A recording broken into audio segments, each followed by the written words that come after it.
2 Reis, capítulo 5, a partir do 9. Amém? Amém. Naamã foi com seus cavalos e com seu carro e parou na entrada da casa de Eliseu. Então este mandou o mensageiro dizer-lhe: vai lavar-te 7 vezes no Jordão, e tua carne será restituída e ficará limpa. No entanto, Naamã, sentindo-se insultado, retirou-se reclamando. Eu imaginava que este homem viria receber-me pessoalmente, invocaria em pé o nome do Senhor, seu Deus, moveria a mão sobre as feridas e me curaria desta enfermidade horrível na minha terra. Ora, porventura os rios de Abana e Farfar de Damasco não são melhores do que todas as águas de Israel? Não poderia eu lavar neles para ficar curado? E voltando as costas, retirou-se indignado. Amém? Amém. Até aqui, irmãos. Pai, nós queremos te glorificar, te exaltar por tudo que o Senhor tem feito por nós. E agora suplicamos, meu Deus, que o Senhor fale conosco por meio da tua palavra, em nome de Jesus. Amém. Amém. Pode sentar.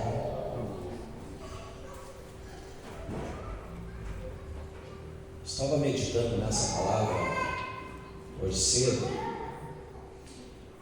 e Deus falou assim muito claramente comigo para tratar de um assunto que tem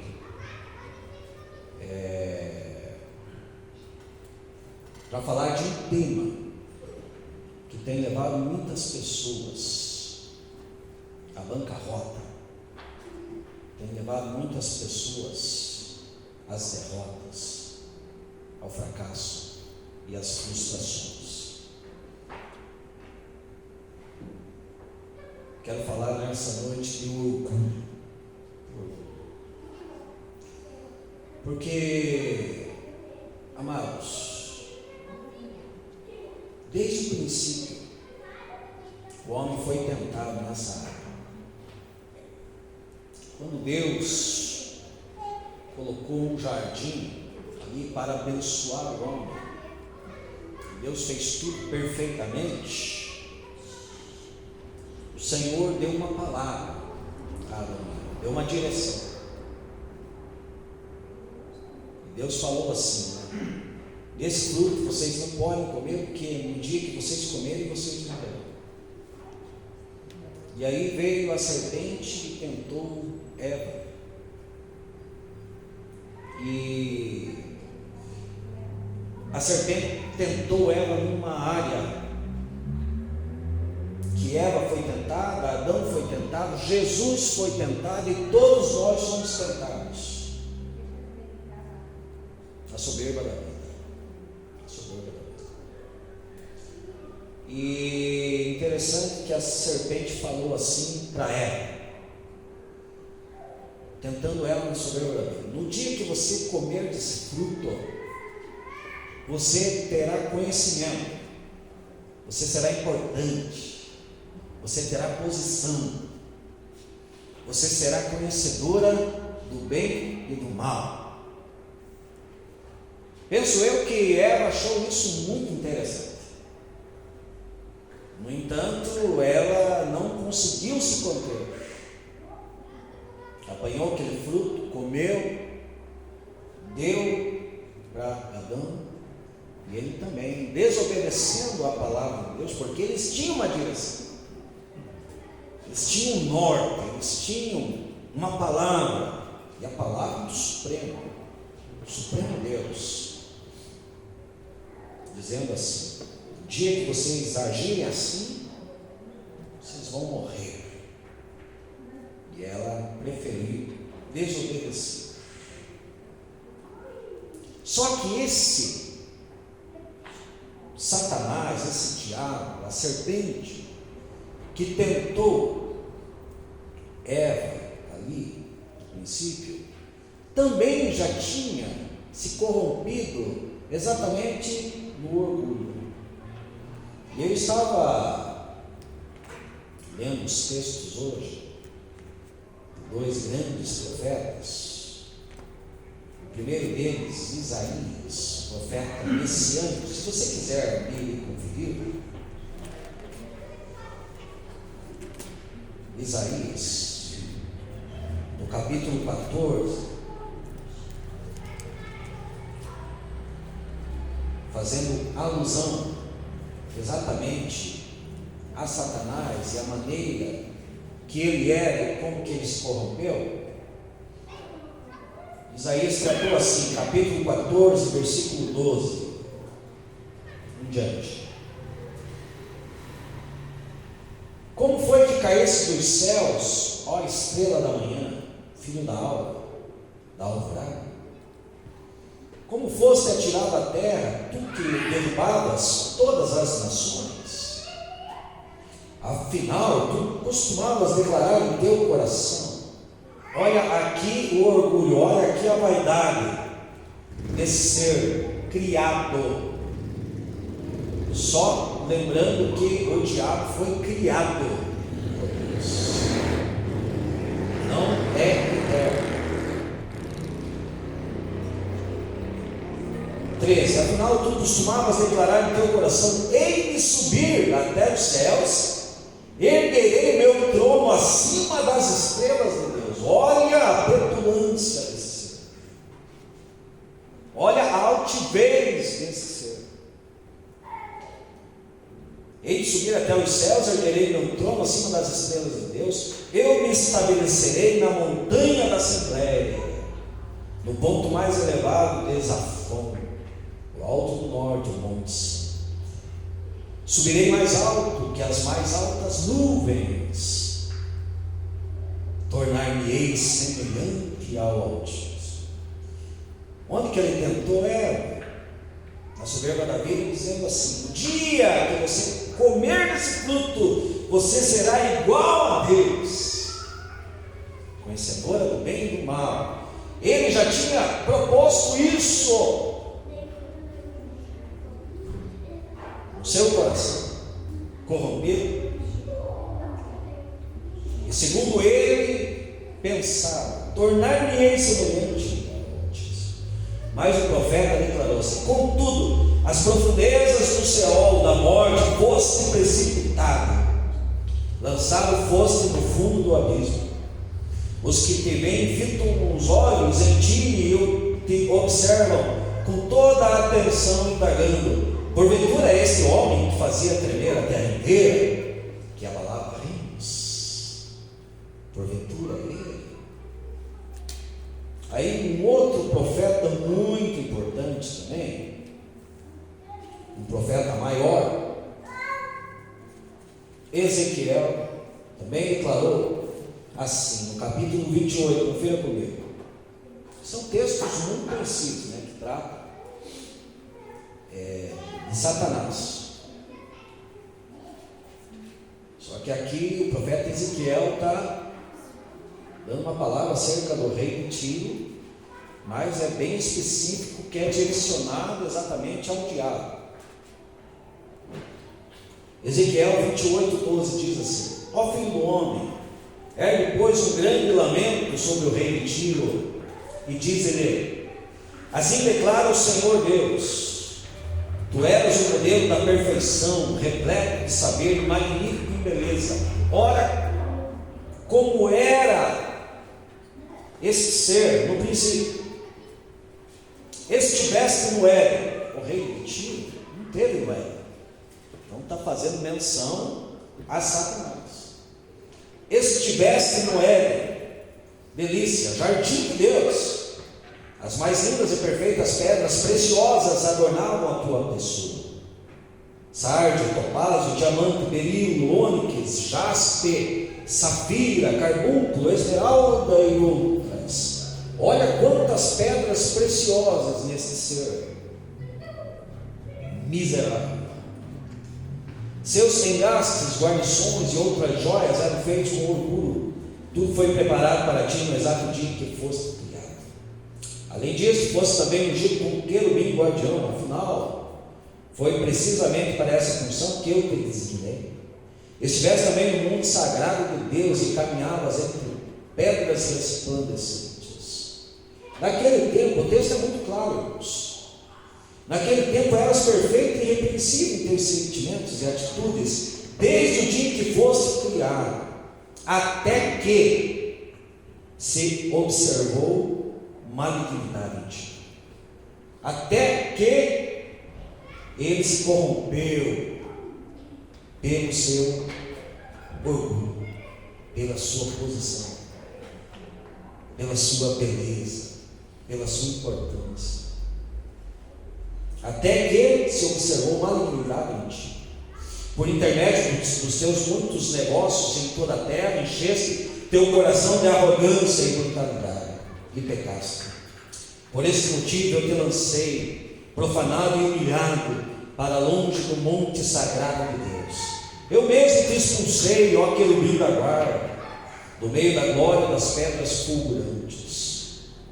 O texto é muito claro, tratando de orgulho. Olha o versículo 17.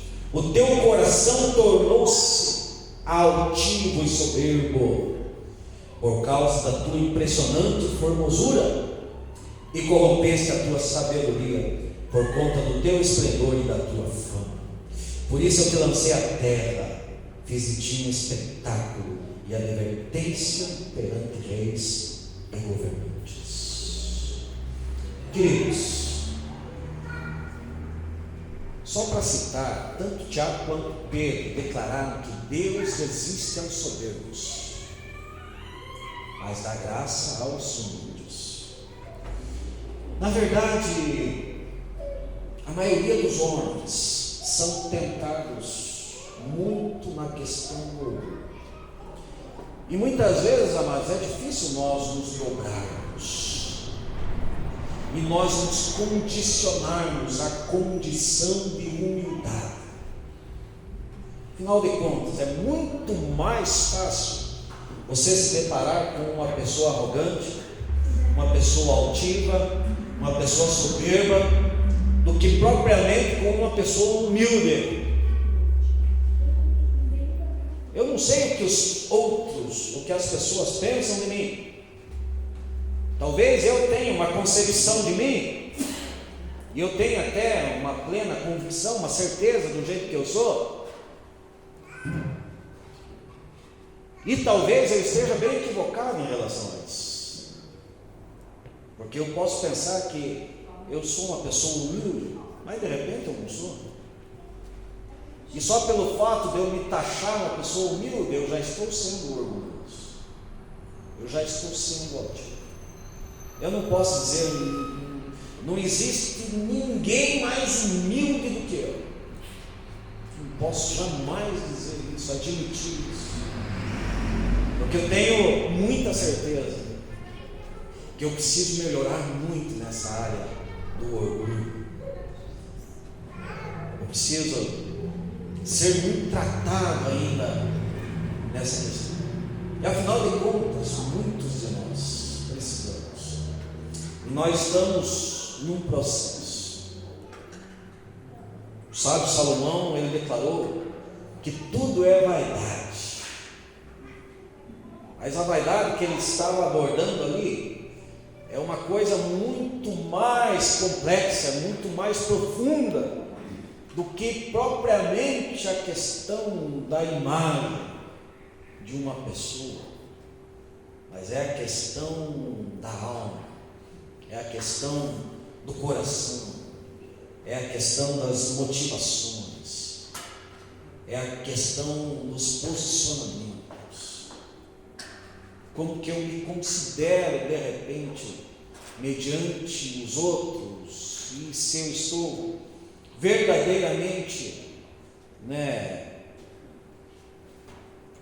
sendo amparado pela palavra de Deus no que diz respeito àquilo que Deus quer para mim, para que realmente eu possa estar moldado, estar sendo ministrado por aquilo que vem de Deus, a fim de que Ele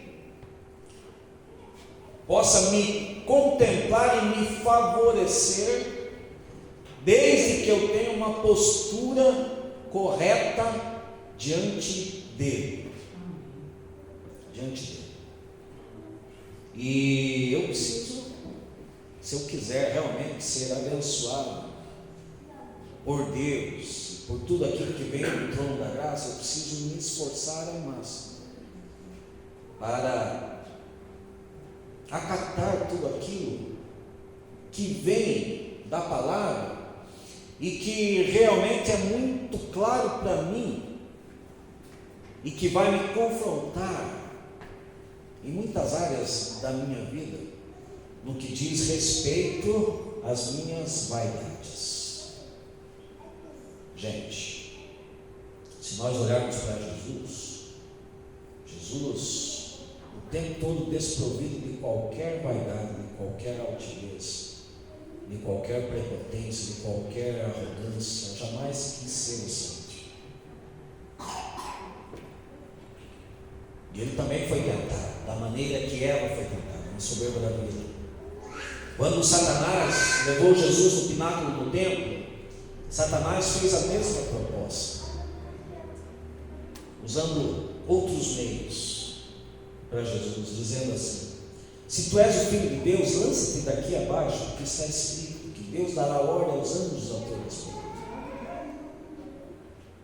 Citou a minha palavra, citou o Salmo 91.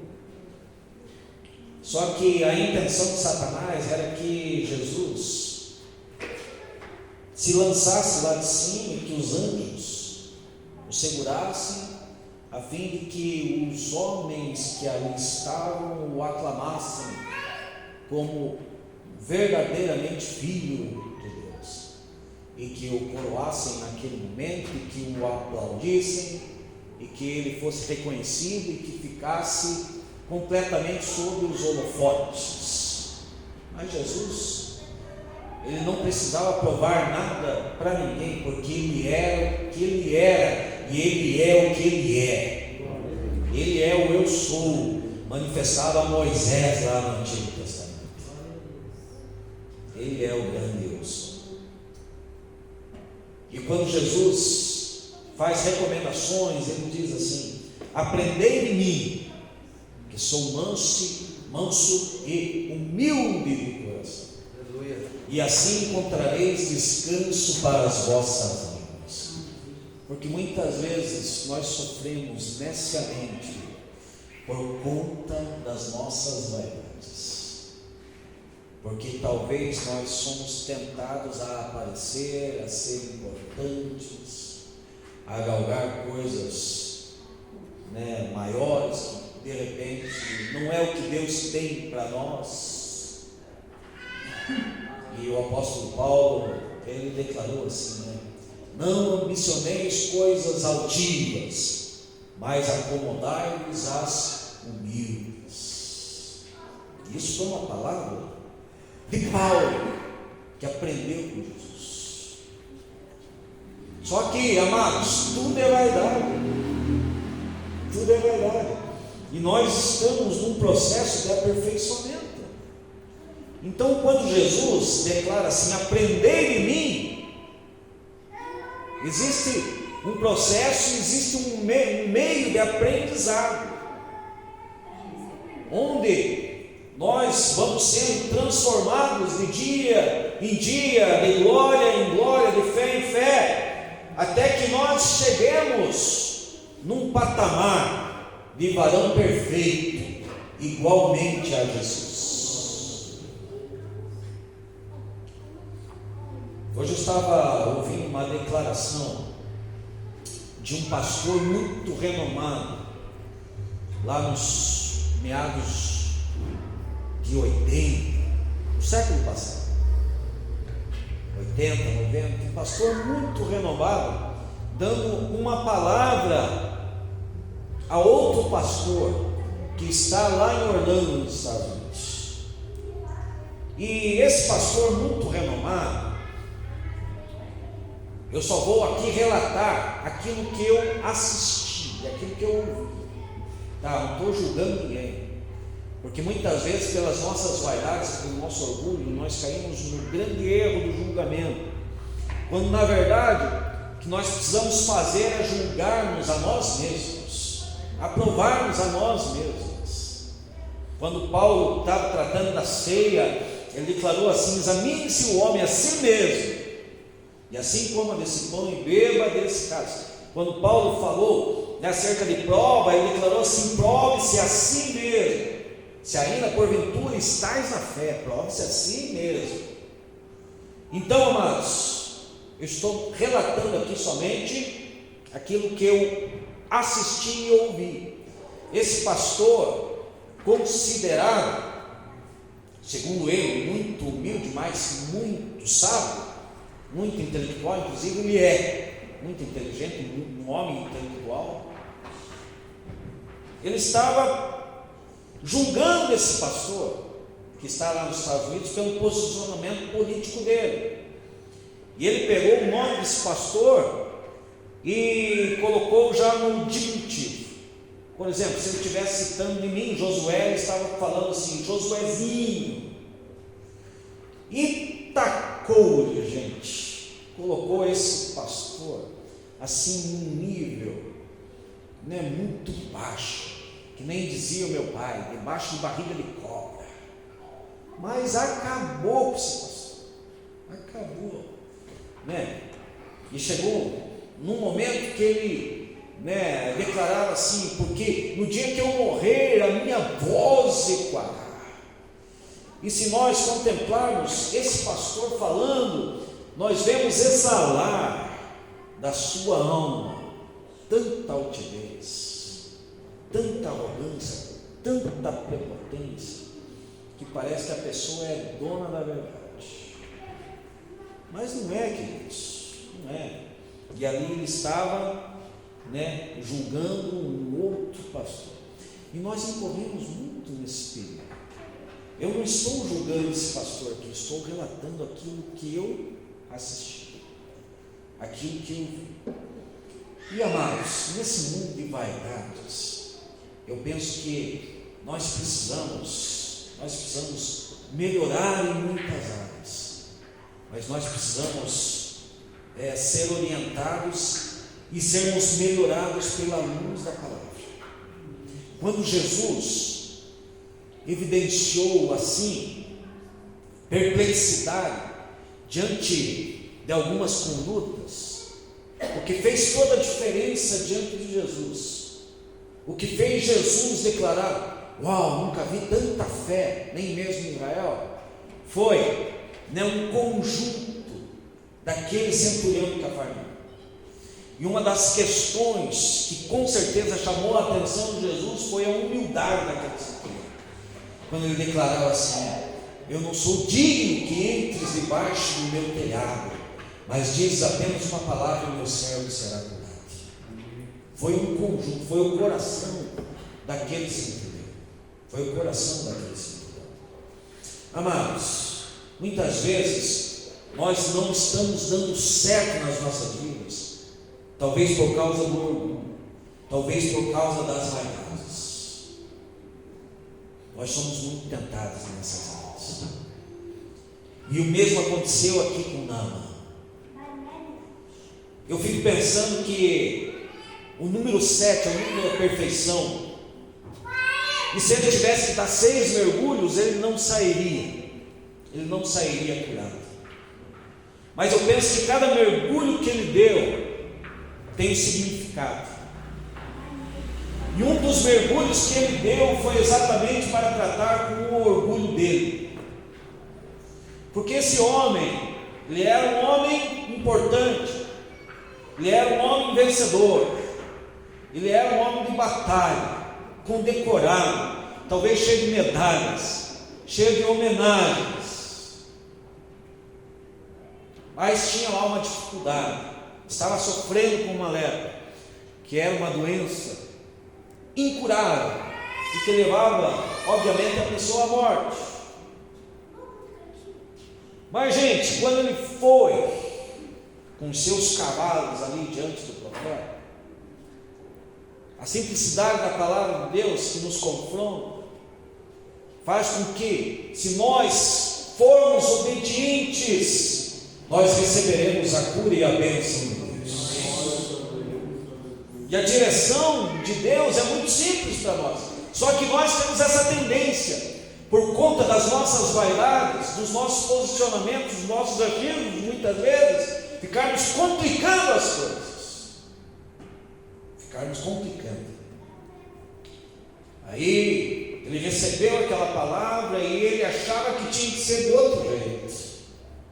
Não, eu pensei que ia haver toda uma formalidade, pelo grau de quem eu sou, pela minha importância, por aquilo que eu represento, por aquilo que eu sou. Mas, gente, ele era alguém muito necessitado naquele momento da graça e da misericórdia de Deus, porque apesar de todas as suas conquistas, ele não passava de um homem leproso, amados. E aí, o profeta falou, deu uma direção: vai e lava 7 vezes no Rio Jordão e terás a cura. Deu uma direção, é simples.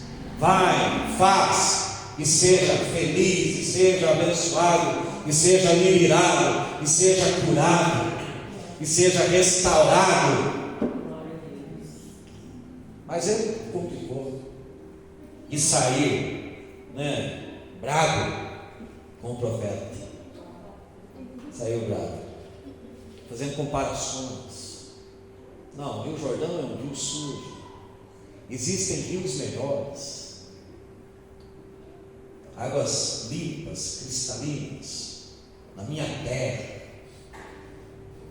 A Bani Farfá são muito melhores. Não entendeu nada daquilo que realmente ele tinha que fazer, a princípio, para ser abençoado.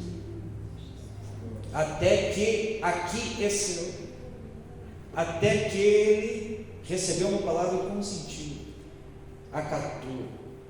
E muitas vezes, mas nós ouvimos a palavra de Deus e ficamos lá, com o coração endurecido, empedernido, dificultando as coisas, dificultando o processo de Deus.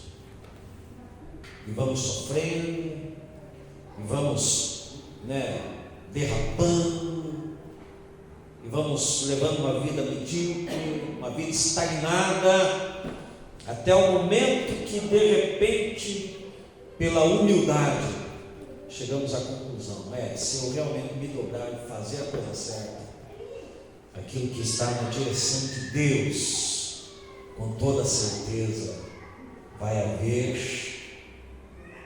um favor, vai haver uma vitória, vai haver uma cura.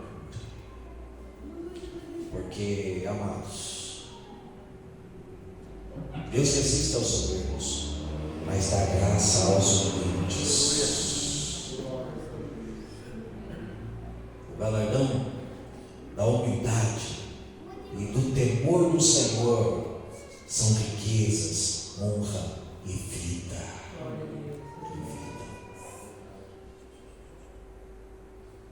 O nosso orgulho pode nos derrotar, nesse sentido de nós nos acharmos melhores, mais importantes.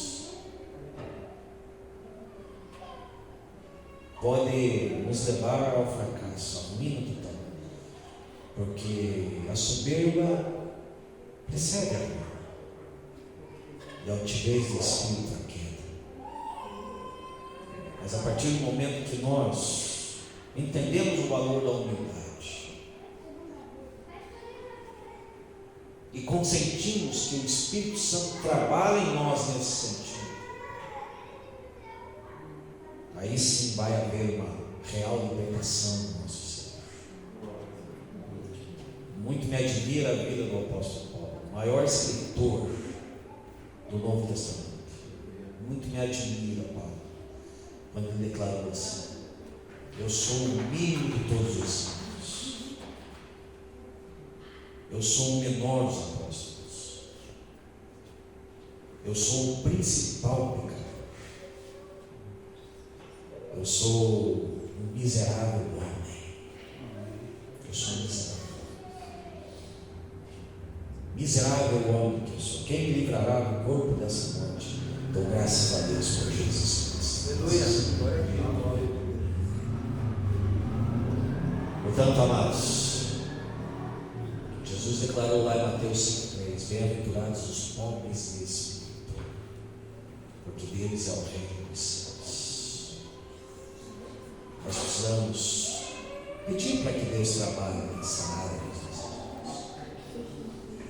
E obviamente que Naamã precisava de libertação nessa área do orgulho,